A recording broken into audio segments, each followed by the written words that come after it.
during summertime as compared to during the winter time. But as we move through tomorrow, certainly it might be necessary as we kind of firm up on the details of exactly where the strongest core of winds is going to move through. It may be necessary to heighten the level of the warnings. That's it for now. More in an hour. News Talk Weather. Thanks to the AA. For great value van insurance, go online to the aa.ie. Isolated showers dying out most parts, with rain lingering for a time tonight in the northwest. Mainly dry after that, with some clear spells at first. Outbreaks of rain then developing in the south by morning with rising winds. And now you're up to date on News Talk. The Newsround on Off the Ball. With Gillette, we don't just play the game, we change it. Gillette, made of what matters. This is News Talk. Well, you're welcome along. In the past hour or so, as you've been hearing there, government have announced a series of COVID measures, repercussions for sport included. We will go through the details in just a moment. Professor Anthony Staines will join us as well. Elsewhere, 4 years ago, the O'Donovan brothers were claiming an Olympic silver medal to much fanfare. We're going to catch up with Paul and Gary this evening. We have Dave Clark with us as well, darts presenter, diagnosed with Parkinson's back in 2011. Dave has made the tough decision to step away from presenting duties. He's been doing the darts since 2002. We'll chat to him this hour. And of course, Champions League semi-final this evening, PSG Leipzig. Damien Delaney is here in studio. 53106, the text number. We're at Off the Ball on Twitter. Damien Delaney, good evening. Hi Joe, how are you? I'm all right. I think we're all digesting the new reality. To that end, we also have Professor Anthony Staines from DCU with us. Evening, Anthony. Thanks for joining us. So to sum up the last hour or so, there's been a lot to digest. Micheál Martin made the point that we're at another critical moment here with the COVID situation. To those who say this is an overreaction, there are 3,000 dead on the island, many thousands more ill. We can't go back. If we falter now, every sacrifice was for naught. We have to recommit. The continued threat of the virus was talked about. We must remember our responsibilities to each other. The health minister talked about multiple clusters throughout the country in people's homes, in people's workplaces and other social settings. The 5-day average now 116 cases per day and rising. Today, 190 cases. He said the next 20-odd days was our window of opportunity. Eamon Ryan talked about stopping this becoming a runaway phenomenon. Ronan Glynn was there, acting chief medical officer, talked about clusters in the home, in work and around sports events as well, where we often feel our safest. These were the environments we're seeing cases emerge now. On the sporting front, obviously we're a sports show and the measures do not just apply to sports, but the key points. Matches go ahead and sporting activity goes ahead, but training sessions limited to 6 if it's an indoor event and 15 if it's an outdoor event. So in effect, if you have your training sessions on a Tuesday and a Thursday, it'll be limited to 15 outdoors, but then at the weekend when you're playing your match, that will go ahead as it has been over the last couple of weeks and months. Anthony, give us your overall reaction to the press conference and what's been announced. Well, I think there's a couple of things are becoming clear. We had 190 cases of COVID reported today. We had 200 on Saturday. These are numbers we haven't seen for several months. So what the government is doing at the moment, the living with the virus strategy has failed. And it's now time to do something else. And Eamon Ryan is quite right, and Stephen Donnelly is quite right to say that if we don't get on top of this briskly, we could have hundreds and hundreds of cases a day, and we've had that experience before. Hopefully, because we've got better at treating it, the outcomes will be better. Hopefully there won't be so many people severely ill, and I would be optimistic that our hospitals will cope, though it will be very difficult for all concerned. But the hit to the whole economy will be horrific. There's a lot of information that says that what hits the economy is not so much the restrictions, not so much the rules on movement, but it's actually the virus itself that hits the economy because it changes how people behave. People see the virus is around. They don't go out as much. They spend less money. They spend less time in public places, and the economy just shrinks again. So we do need to get on top of this, but we need a plan that says we are going somewhere with this. We are not just going to keep on as cases rise, cracking down again, letting cases fall, letting them rise again, cracking down again. We could go on doing that for a very long time. This virus has spread all over the country, and we are now chasing behind it. We actually need to get ahead of it. We need to be in front of this virus, turning around and slowing it down. And there are a number of proposals for doing that on the table. I'm not sure that many of the government's proposals will be hugely helpful with this. What are the proposals which would help us get ahead of it? I think the proposals that would help us get ahead with it are to reduce the amount of movement in the country. So we have a paper published today about what we call green zones. And a green zone would be a county. So if you take Roscommon as a county, a small county, very few cases, it wouldn't be very difficult to drive cases down to zero in Roscommon and keep them there. And it would mean people from Roscommon would be able to start opening up a little bit, but people from outside Roscommon couldn't come in. And as more and more counties get green, as more and more counties get driven down to zero, the area you can move around in freely gets bigger and bigger. We reckon if we did this right, we could be back to county GAA matches by November. We could be back to rugby matches and racing by the new year, which would be greatly to be desired, because much of the rest of the economy would come along with that. But we have to have a plan that says we're going somewhere, not just a plan that says we have a serious problem and we're reacting. Now, we do have a serious problem. I mean, Stephen Donnelly is absolutely right. We have a serious problem. We have to react. But we're arguing for a reaction that takes us somewhere, that has a direction of travel with it. There are a number of contradictions in all these proposals, as I suspect is inevitable, because opening up in a graduated way is more difficult than shutting everything down. So Micheál Martin acknowledged that and talked about, we're trying to get some semblance of a balance across society to keep key components of people's life going in a reasonable context. For instance, in a sporting context, is there a sound logic in limiting training on a Tuesday or a Thursday or a Wednesday to 15 people outdoors, but then allowing matches go ahead at the weekend? Is that a good balance? Does that make sense as a reasonable way of approaching this, or does it just jump out to you as a bit crazy? There's nothing magic about what you're doing. The virus doesn't know that you're training. It doesn't know there's only 15 of you or there's now 30 of you. It is all about social contact. We saw in Aberdeen where, I'm sorry, I think it was a football team, I may be wrong, a couple of members of the football team, went to a bar and were infected there and came down with COVID. And Aberdeen is now effectively under lockdown. So it is a matter, it's not something just for the weekends or a particular event. It's something that runs through all our lives till we bring this down to zero. And that's why Nicola Sturgeon is pushing COVID to zero in Scotland, because she recognises that this is how the people of Scotland get their lives back. And this is what has been done in New Zealand. And we could do it here. But look at, New Zealand were the great success story, and then it turns on a halfpenny. So, is the logic here not that we need to keep... Not quite. The New Zealand story is exactly what you expect.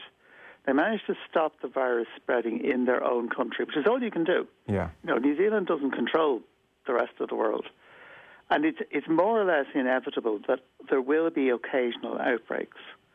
And people like me in public health, that's what we do. We come in and we deal with outbreaks. And 99 times out of 100, you never hear about them, or it's a paragraph at the bottom of page 14. Auckland has been closed down because of this virus. I think there's about 40 cases in total. But they're getting on top of it. The rest of the country is not closed down.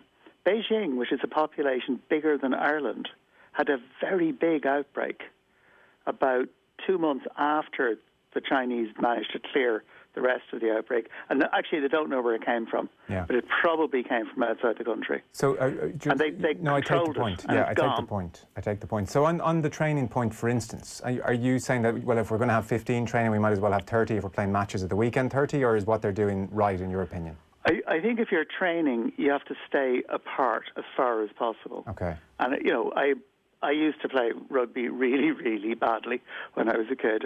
I know the problems of social distancing and rugby training. Other sports, it's easier. And there may be sports you just can't do for a while. Mm-hmm. And I actually suspect, you know, rugby might well be one of them. Other sports, there's much fewer problems. Mm.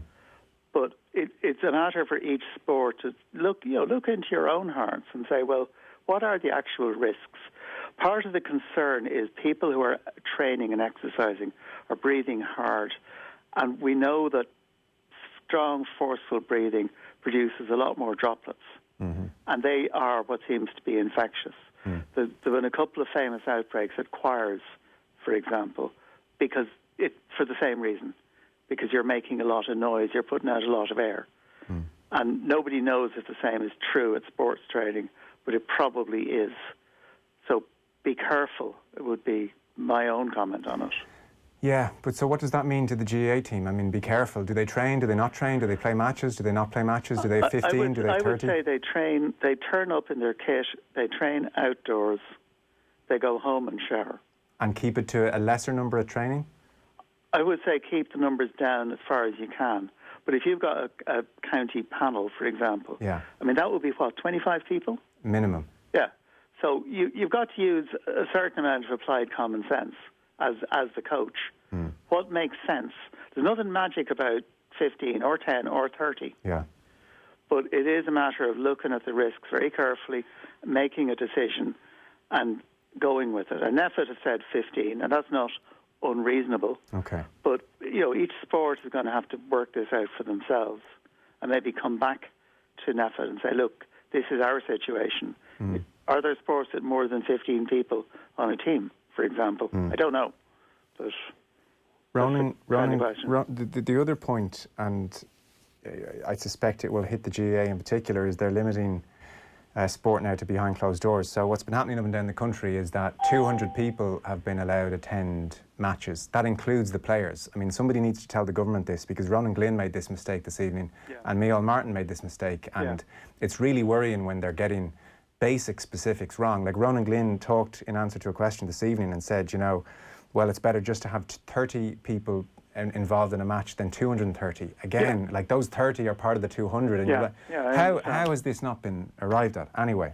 And it's more than 30 because it's the teams and a couple of people per team. Yeah, of course it is. And a referee or two. Yes. His point, though, that issue aside, which is an ongoing one for them, his point on the decision not to have 200 people around a game now is, he said, there hasn't been evidence thus far of the playing of sport causing transmissions. He says, there is evidence, and they have evidence, so you have to take them at face value. There is evidence of transmission because of spectators travelling to and from matches together and congregating before and after. So, in effect, you know, he's talking about people going to a game and they see their neighbour and they go over and have a chat, and I fully suspect, of course, that's happening. So that's their logic. Do you have any qualm with that? No, I understand exactly where he's coming from, but I would ask, how does that play out in terms of restaurants and pubs? And I think we do need a balance. Ultimately, I think we are moving to a place where everyone has to take higher levels of responsibility. And that means wearing masks, maintaining social distance, washing your hands. HSE test, track and trace system seems to have run into problems. It's very unclear what those problems are, but there seem to be extraordinary delays.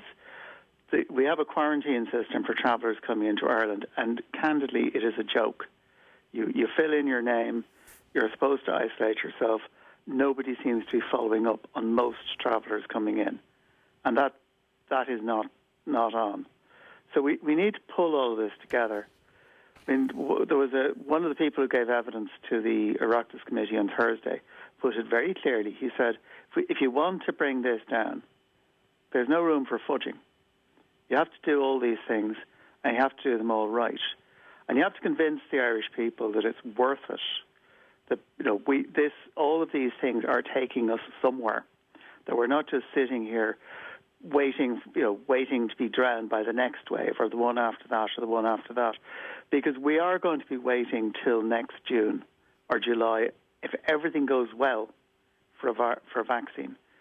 And we could be waiting a lot longer than that. I hope we won't, but we could be. So overall, final point with regard to people's behaviour, be it what you're seeing or what you're hearing or what the numbers suggest, be it the government measures, fudging or otherwise, travel situations, where are we? How have we been doing over the last couple of weeks? Badly. One obvious thing the government missed was to bring in decent regulation for bad behaviour in restaurants and bars. There's no process to say to a restaurant, say the restaurant that was shown at the weekend, where mad stuff seems to have been going on. In other countries in Europe, that restaurant would just be closed. There would be no ifs, ands, buts or maybes. It would be closed for a fortnight. And that is the government's authority to do that. Nobody else can do that. But it hasn't been suggested. So I'm not sure that we're focusing in on the right parts of people's behaviour. But it is down to every one of us. But it's also down to the government to do their part. OK. Anthony, we'll leave it there. Thanks so much. Thank you very much indeed. Anthony Staines there from DCU. Kieran Cuddihy, our colleague here in News Talk, made the point as well on Twitter. GAA training for young kids will have to be axed, surely, ? Child safety guidelines mean parents have to attend, but now the COVID guidelines say that isn't allowed. We're getting onto the GAA as we speak and trying to get some clarity on a few different things. Plenty of people have pointed to the fact that you're allowed to have mass indoors with 50 people plus. That continues. But you can't have a training session with 15 people outdoors. There are contradictions all over the place. Micheál Martin acknowledged that to a point, but they are contradictions nonetheless. Many people on Twitter pointing out, well, just get a priest to come to your training session and say mass and you can have as many training as you want. It's grim. That's the overall picture, Damien Delaney. It's very grim. Yeah, it's the inconsistencies in certain behaviours, what's allowed and what's not, I think. And on top of that, where is the light at the end of the tunnel? You know, as soon as we come out of the lockdown, crease back up again, do we keep going in and out? That's the cycle Anthony Staines says we're in. Yeah. We're not getting properly on top of it, we're chasing it. Yeah, and we can't keep going like that forever, and there has to be a balance struck, because you can't keep the country shut down for the next 2 years for waiting for a vaccine or whatever it may be. And I don't know what that balance is, but you know, maybe we've gone too far one way now. It means to roll back a little bit, because we seem to have a pretty good handle on it there in the last 6 weeks. So we loosened our grip. I don't know what it means for GAA and the championship. So even just finances, the few quid coming in from club matches seemed even not to be enough. Now that disappears suddenly, and you're trying to prepare a county team. Again, I heard Michael Dignan, I think he was on the 6-1, and said he was fairly disappointed with the whole thing. So we'll do more on this on the show across the evening. We will have Dave Clark with us. We have the Donovan brothers. Richie McCormack is here for the Newsround. Richie, I suspect that's where your starting Newsround is with thanks to Gillette. We don't just play the game, we change it. Gillette made of what matters. Your overall thoughts, Rich? They're tackling the wrong thing. Sport's low-hanging fruit. Like the main issues there is, as Professor Staines alluded to, are people coming into the country and not being adequately checked, whether or not they're adhering to a quarantine. Also the issue of, you know, pubs being allowed to open, churches being allowed to open, and yet you have, like, look at Dan McDonald's pictures on Twitter if you can from the Sligo game this evening. People are spaced out fairly well in the showgrounds. The showgrounds is one of those grounds that's pretty well equipped to do that. Sport's not the problem here. Like places like meat factories and direct provision centres and mushroom picking centres and all this kind of stuff, there's your problem. Yeah, they're the bigger problems, and the people travelling into the country are the bigger problems than sport. And it's just not being tackled in the way that it needs to be. But anyway, as you mentioned, there are sporting events. That's a fair point. That's a very fair point. In the press conference this evening, Ronan Glynn specifically said we have evidence of clusters around spectators travelling to and from matches, congregating before and after. So they say they have evidence of that. Fine, you take that at face value. But I think the points you raise are more than valid. It doesn't feel like it's the primary thing to go after. Like how would those clusters measure up to what we've seen coming out of you know, the processing plants in Kildare over the course of the last couple of weeks? Like how does, you know, I doubt very much, and you know, I don't have the NEFA figures to hand, granted, but I doubt very much that club games have had more or less of an adverse impact on society in terms of the amount of cases than we've seen in these clusters in different meat factories, in different direct provision centres. These are the issues that actually need tackling. And not sport. Why go after sport then? Because this will actually, if you're going to upset people's lives, even if you're cynically thinking of it from a governmental point of view and you want to keep a certain kind of morale across the nation, then going after sport needlessly would be self-defeating. Yeah, well, if you're going to go after sport, go after everything. Like anything with a social, elements to it. And this isn't having a go at the religious people by any means, but like mass. Like if you have more than 50 people indoors at mass who are all, let's be honest, probably of a certain age profile, it's not the wisest situation to be putting yourself in. Similarly, like weddings and that, like for them to be still going on with the numbers that are allowed to attend, it's baffling. It's baffling, not in the sense that they're in and of itself, but in the sense that sport is having a crackdown against it this evening. I'm just struggling to get my head around it, that's all. Weddings came up, and I think it was Ronan Glynn. Sorry, this press conference was still ongoing as I was running in. He was saying they are trying to find some kind of balance. So they were saying on weddings, we are really aware that for weddings, for a lot of people, that's going to be in the top 5 most important days of your life. We want to try and keep some of that stuff intact, and that's not easy. Like the complications of opening up are not easy. But I listened to someone talking about like the amount of catering companies and the wedding industry, how much that gives to the economy. So whatever about the bride's big day, perhaps as trying to get the economy going, that they're trying to keep things open, but it's difficult to keep the economy running and functioning and shut society down. That's the balance that we're talking about. Text in from John, a full contact rugby match can happen, but 200 people can't stand in a terrace to look at it, ? Or Peter M, Richie's bang on, he is right, they are taking the low-hanging fruit here, it's a joke. Although Kevin says, people need to stop being big babies, no country has crowds at sports. And that's not true. Well, give or take. But it's not true. Like we saw crowds, like it wasn't advisable, and very few of them wearing masks at the weekend, but they had a crowd inside the Crucible, and they're going to continue testing events in the UK. And I know the UK is not exactly the best barometer for this, but to say that nobody has crowds is wide of the mark, and they certainly do, and certainly have started doing down in the Antipodes as well. Do NEFID have a breakdown exactly of the numbers they're connecting to sporting events around the country? I'd love to see them. As I understand it, they haven't published them. They don't go into that kind of detail. It would be good to know. That's the thing. I'd love to see it in percentage terms or otherwise to justify the decision. That might be something we might get onto outside and just see directly how many they're relating to sporting events. So it's grim. It's a grim picture all the way over. Where are you starting the news round, Rich? Ash, we'll move on from that. I'll give you what's going on at the moment. They're into the second half in tonight's game in the SSE Airtricity Premier Division.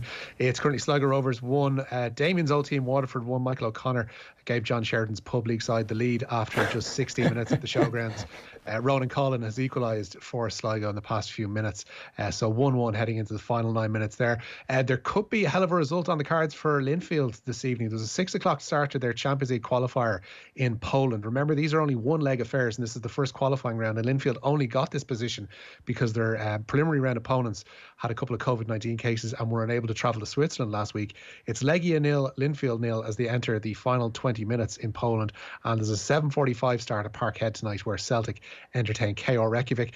Back here at home, 2 more games in the first division. Bray could go third with a victory over Shamrock Rovers 2, and Cove Ramblers, they welcome Wexford to St Colman's Park this evening. 7:45 starts for both of those. Champions League?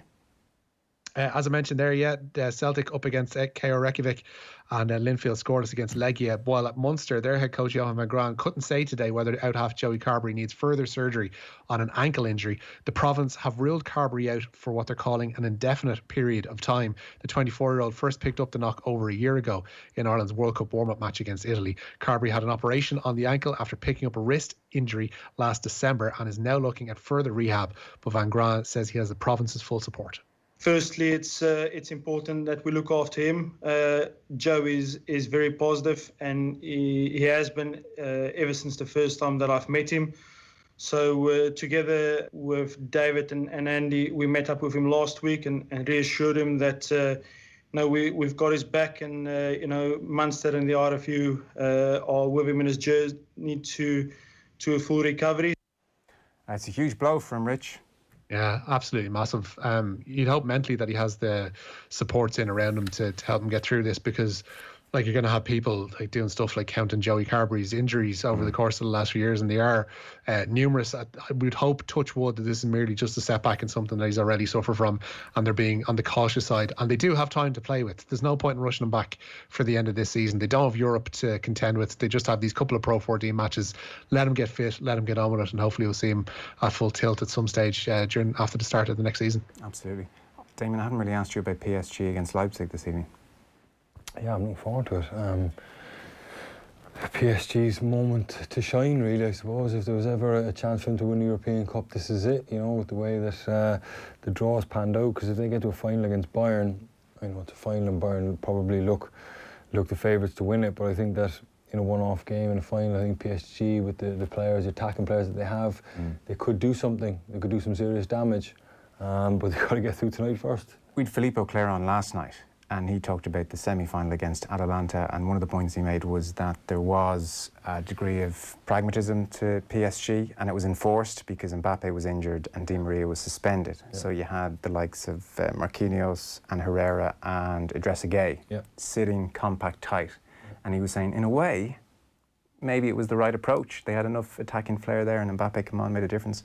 And he wasn't so sure that going with Neymar, Mbappe, Di Maria, all-out attack again was the way to go. But that's what they've done. It's Neymar, it's Mbappe, it's Di Maria. Idrissa Gueye is not playing. I'm not sure Tuchel could justify that to the owners if he had all those players and left them on the bench. The owner would say, "Excuse me." You're signing your debt warrant if you lose that way. Pretty much, yeah. So, you know, he's just, you know, it's going to be a good game because Leipzig are by no means going to be any pushover. A decent side too. You know, like I always remember what they did to Spurs that night. We sat here and watched them, how good they actually were. So they're a pretty good team, and they don't fear anybody, and it's a good matchup.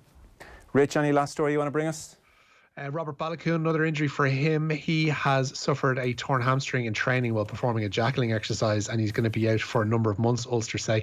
They're already without Ian Henderson and Will Addison for the resumption of the Pro 14 season. Sean Reedy, meanwhile, the flanker, is going to be out for up to 6 weeks. He has a calf injury. But some good news to finish on. Sam Bennett has won the third stage of cycling's Tour de Wallonie. The Irish rider claimed the stage victory in a sprint into Visé today. Arnaud Demar has claimed the overall race lead there in Belgium.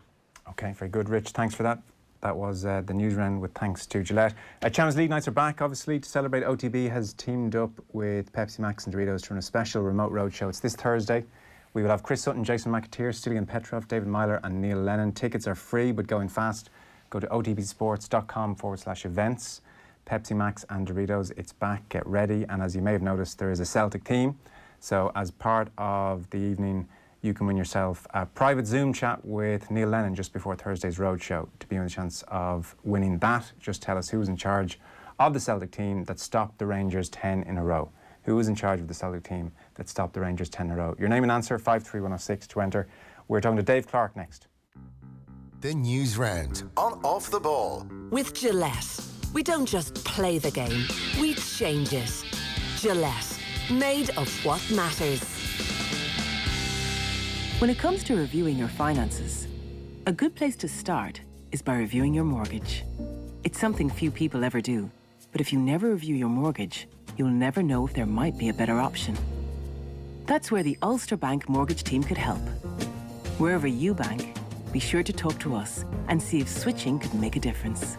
Just search Ulster Bank Switch. Ulster Bank. Help for what matters.